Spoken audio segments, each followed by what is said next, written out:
আমি 3 দিন তো থাকতে পারি। ছোট সন্তানকে হারিয়ে শোকে কাতর হয়ে বারবার মূর্ছা যাচ্ছেন নিহত রাহাতের মা। ছেলে হারানোর বেদনায় আর্তনাদ যেন থামছেই না পরিবারটির। আমি আজকে 2-3 দিন ধরে ভাত খাই নাই, ওর সাথে একসাথে খাবো। ও যখন আসবে তখন ওকে নিয়ে খাবো। একদিন আগে নগরীর চাঁদগাঁও থানার হামিদচর এলাকার নদীপাড় থেকে উদ্ধার করা হয় 7ম শ্রেণীর শিক্ষার্থী রাহাতের মরদেহ। স্কুলের সহপাঠীদের হাতে নৃশংসভাবে খুন হয় ক্রিকেটপ্রেমী শিক্ষার্থী রাহাত।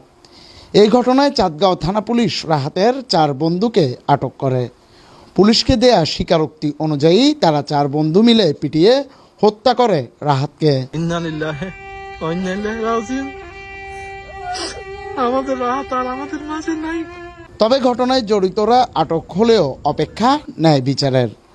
রাহাতের মায়ের দাবি, ন্যায় বিচার না পেলে লাইভে এসে আত্মহত্যা করবেন তিনি।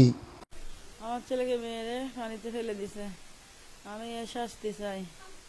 এর শাস্তি বলতে আমি মৃত্যু চাই, ওদের ফাঁসি। আমি একটা অনুরোধ করতেছি আপনাদের কাছে, যদি ওর ফাঁসি না হয়, আমি নিজে লাইভে গিয়ে সারা বিশ্বকে বলে আমি আত্মহত্যা করে নিজের জীবনটাই দিয়ে দিব।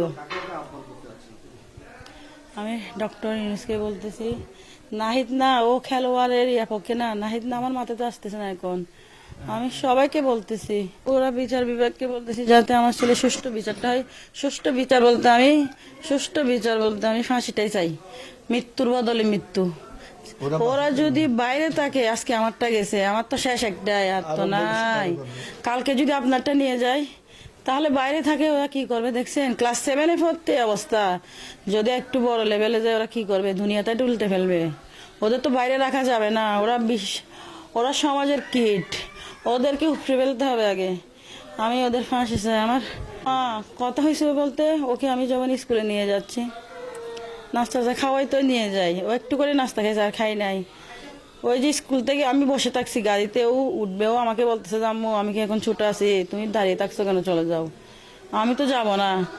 আমি বলছি বাবা তুই আগে উপরে উঠ, ক্লাসে যা, তারপর আমি রিক্সা নিয়ে চলে যাব। ও যখন উপরে উঠছে আমি রিক্সা নিয়ে চলে আসছি। আমি আমার সুস্থ বাচ্চা দিচ্ছি যে স্কুলে।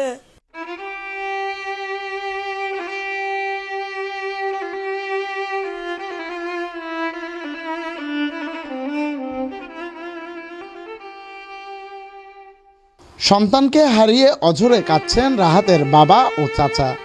জানালেন রাহাতকে কি কারণে হত্যা করেছে তার বন্ধুরা। 2 মাস আগে তারা যে ছেলেরা একসাথে বসতো, বসার সময় বলছে আমি এদিকে বসবো তুমি এদিকে বসো, এভাবে একটু ঝগড়া বাগড়িয়েছে, ছোটো মোটো ঝগড়া বাড়তে হওয়ার পরে ও বাসায় আসে বলতেছে তোর আমাকে আম্মু একটা ছেলে বলছে যে আমাকে মারবে, হয়তো কি জন্য হয়তো এইরকম ব্যাপার, হয়তো এই ছেলেটাকে আমিও বলছি যে আমি তোমাকে মারবো। আচ্ছা যাক, তারপর দিন আমি স্কুলে গেছি, ম্যাডামকে বলছি ম্যাডাম এখানে বলে আমার ছেলের সাথে ঝগড়া হয়েছে, বলে হয়তো না ছোটো ছেলে তো হয়তো একটু দুষ্টুমি করছে, হয়তো আমি মিলিয়ে দিছি। কিন্তু মিলিয়ে দিয়েছে ঠিক আছে, মনের মধ্যে খুব লাগিয়ে দিছে, ওকে কখন সুবিধা বুঝিন পাবে, কখন নিয়ে যাবে, কখন মারবে, এটা একটু সুযোগ নিয়ে আসছে, কিন্তু সুযোগ পাই নাই। শেষ পর্যন্ত 2 মাসের মধ্যে কালকে একটা সুযোগ পাইছে। এই সুযোগের মধ্যে স্কুলে যখন ছুটি হয়েছে, তো আমার ছেলে তো ক্রিকেটের জন্য পাগল, ক্রিকেটের জন্য আমার ছেলে পাগল, বন্ধু ওদের জায়গায় একটা ক্রিকেট মারছে সুন্দর, চলো এখানে যে খেলতে যাব। ওদের সাথে না বলি একসাথে এক মোটর রিক্সা করি ওই আমি চলে গেছে, হয় নয় ইডি মারছে, হয়তো পিছন থেকে প্রথম বার দিয়ে ফিরে দিছে। আমি যা দেখছি তাতে আমি বলতেছি এবার এই হত্যাটা এই ওয়াহিদে করছে। আমার সরকারের কাছে আবেদন, আমার ছেলের সালেরা যারা মারছে, যারা খুন করছে, আমি তাদের ফাঁসি বাদ আর কিছু চাই না। ছিল ভালো ছাত্র, ওর রোল নম্বর 7, বাকিদের নাম্বার ছিল 60-এর উপরে, 60-65 এরকম। সম্ভবত রাহাত সবসময় প্রথম সিটে বসার জন্য একটু ও প্রথম সিটে বসতো, বলতো আমি ভালো ছাত্র, আমি প্রথম সিটে বসবো, তুমি কেন প্রথম সিটে বসবো, আমি ভালো লেখাপড়া করি, আমি ভালো লেখাপড়া জানি, আমি আগে বসবো। যে এটা নিয়ে ওর বন্ধু ওয়াহিদ আলমের সাথে ওয়াহিদের সাথে নাকি একটু তর্ক বিতর্ক করছে, এগুলো ওর আম্মা গিয়ে শিক্ষকদেরকে নিয়ে একটা মীমাংসা করেছে আজকে 2 মাস আগে। এটা মীমাংসা হয়ে গেছে। এরপরে কি করছে আর কার মুখে মনের মধ্যে কোনো কিছু নেই, ওর মধ্যে বন্ধুত্ব ঠিকই চলতেছে।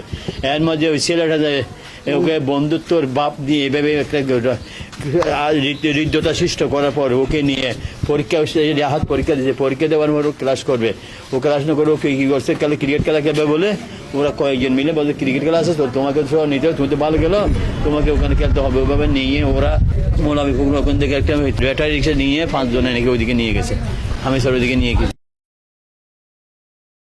এদিকে প্রিয় বন্ধুকে হারিয়ে কাটানো মুহূর্তের কথা জানালেন রাহাতের খেলার সাথী। তারও দাবি ও এই আমার অনেক হত্যার কাছের বন্ধু, ন্যায্য ও বিচার। যেখানে যেত আমাকে সঙ্গে নিয়ে যেত। ও স্কুল থেকে আসার পর আমাকে খুঁজতো, আগে স্কুল তো না, আমার সাথে খেলার জন্য বের হয়ে যেত। গাড়িটা চালাইতো, পিছের গাড়িটা চালাইতো। ও আমাকে বলছে গাড়িটা চালানো শিখাবে, মানে ওর সাথে থাকতে। ও সবই পারতো, ও পারতো না এমন কিছু নেই, ও সব গেমই পারতো। সাইকেল চালাতে পারতো, কম্পিউটার চালাতে পারতো, মোবাইল চালাতে পারতো। ও সবসময় ক্রিকেট খেলাটা পছন্দ করতো। আমাকে নিয়ে ও খেলা ছাড়া কিছু বুঝতো না, আমাকে নিয়ে খেলার জন্য বের হয়ে যেত। আমি ঘরে থাকি, যে কোনো থাকি, ও আমাকে খুঁজে নিয়ে আসতো।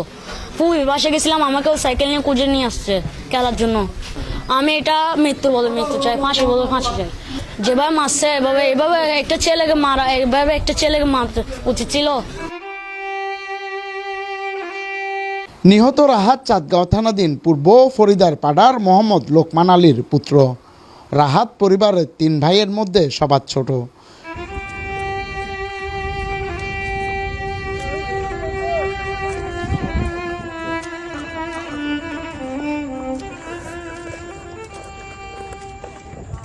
জুনায়েদ হাসান, সময় নিউজ, চট্টগ্রাম।